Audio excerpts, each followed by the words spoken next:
નમસ્કાર, જય હિન્દ, જય ભારત, જય સંવિધાન.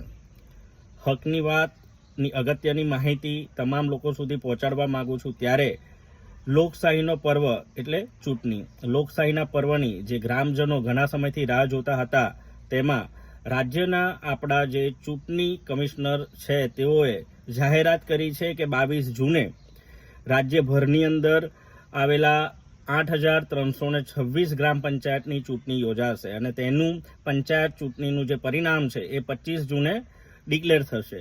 તો રાજ્યભરની અંદર જે થનાર આ લોકશાહીના પર્વની ઇલેક્શનની જ્યારે વાત કરવામાં આવે તો ગ્રામ પંચાયતની ચૂંટણી હોય, તાલુકા પંચાયતની ચૂંટણી હોય, જિલ્લા પંચાયતની ચૂંટણી હોય, વિધાનસભાની ચૂંટણી હોય કે લોકસભાની ચૂંટણી હોય, દરેક ચૂંટણી મહત્વનો ભાગ ભજવે છે. ત્યારે આ લોકશાહીના પર્વની ઉજવણી જ્યારે 22 જૂને થવાની હોય તો તમામ જે ઉમેદવારો છે તેને પોતાના 5 વર્ષના કાર્યકાળ દરમિયાન શું શું કામ કર્યા છે અને તેના બેઝ પર જ તમામ ગ્રામજનો મત કરે અને પોતાના હક માટે જે પ્રતિનિધિ ચૂનો છો એ તમામ પ્રતિનિધિને પણ વિનંતી કે આવનારા સમયની અંદર જે પણ પ્રતિનિધિ ચૂંટાય છે તે કાયદાકીય અને બંધારણના ભાગરૂપે જે પણ પોતાની જવાબદારી આવતી હોય તમામ જવાબદારી પ્રમાણે કામ કરે એવી આશા રાખીએ છીએ.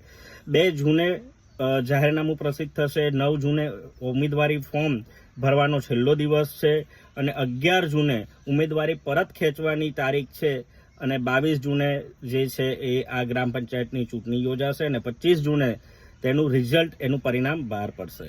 માટે જેટલી પણ ગ્રામ પંચાયતની અંદર આ ચૂંટણી યોજાશે તેના તમામ મતદાતાઓએ અને તમામ ઉમેદવારોએ આ વખતે ખૂબ જ મહત્વના ભાગરૂપે હકની વાત થકી હું એક વાત મૂકવા માંગુ છું કે પોતાના મતના અધિકાર પ્રમાણે જે પણ ચૂંટણી જે મતદાતાઓ છે તે પોતાના પ્રતિનિધિને જ્યારે ચૂને છે ત્યાર પછી પોતાના ગ્રામ્યના વિકાસની અંદર તેનો ખૂબ જ મહત્વનો ભાગ હોય છે. તેની જવાબદારીના ભાગરૂપે તેઓ કેવી કામગીરી કરે છે એ ખૂબ જ મહત્વની હોય. તમે એવી રીતના આ વખતે પોતાનો કિંમતી મત આપજો અને તમામ ઉમેદવારોને પણ વિનંતી કે તમે ચૂંટાયા પછી પબ્લિકના કામ કરવા માટે જે સત્તા પર બેઠા પછી જે તમારે કામ કરવાના હોય છે ખરેખર ઘણા લોકો એમાં પરિપક્વ નથી હોતા અને તેમાં નિષ્ફળ નીવડે છે. તો તમામ લોકોને વિનંતી કે તમને જનતા, ગ્રામજનો પોતાનો કિંમતી મત આપીને વિજય બનાવે છે ત્યારે તમારી ફરજમાં આવે છે કે ગ્રામ પંચાયતના વિકાસની અંદર ને ગ્રામજનોના કામોની અંદર